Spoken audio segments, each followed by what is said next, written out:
Person, woman, man, camera, TV.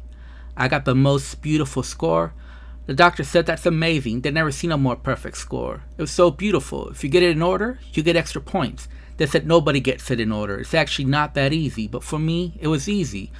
I'm an extremely stable genius. I know words. I have the best words. Lots of people are saying, believe me. Hello, I'm Fast Lawyer.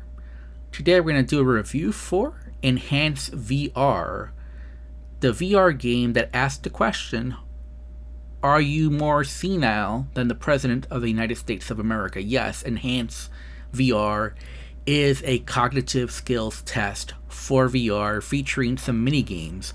Now there's 6 total mini games. This game retails for $7.99. It's currently on sale, 15% off.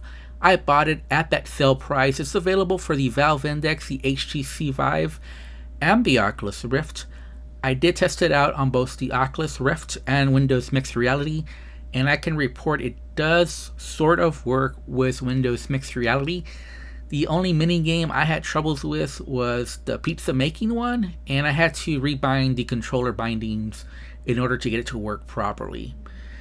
Now, there's 6 total mini games. 2 of these games really don't take advantage of VR. You're just basically pointing and clicking, using a laser pointer.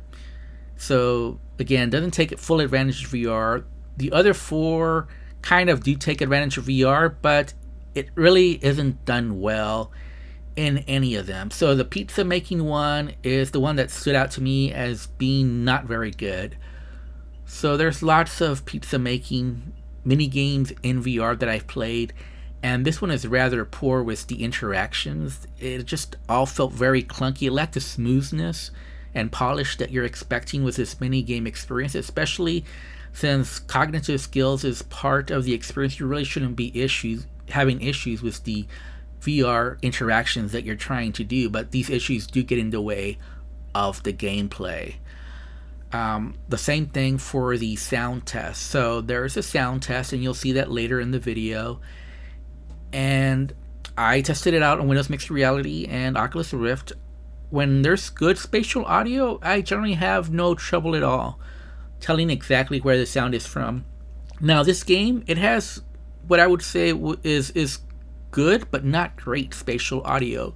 The problem is you need great because you need to be very precise to where the sound is coming from for the interaction in this game, and it's just not there.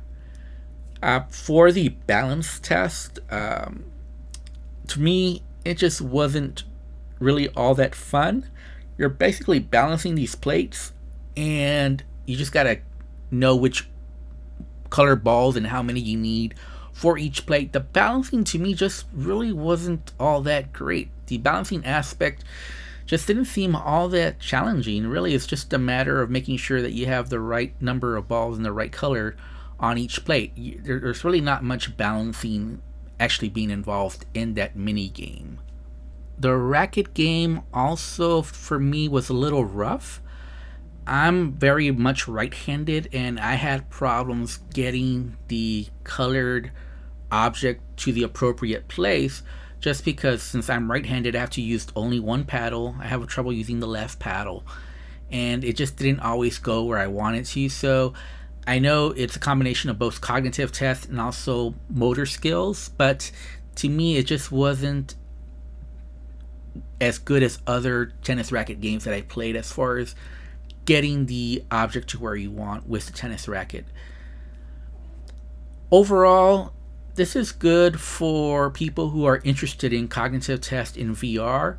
I just don't know that VR brings anything special to this particular genre. I don't know that VR makes cognitive tests any better. The only advantage I could see from taking these tests in VR is that when you're on your VR headset, you're solely focused on that.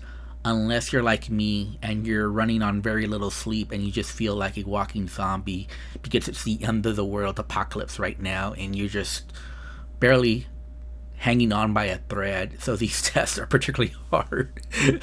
I hate to admit that, but for me, running on very little sleep, I did have to concentrate extra hard for this video. Anyways, it's fine for what it is. I don't know how to score it, because if you're focused on the cognitive test aspect of this, it might work for you. Otherwise, it's not really, it's not something I could recommend for you. So I guess I'd give it a 5 out of 10.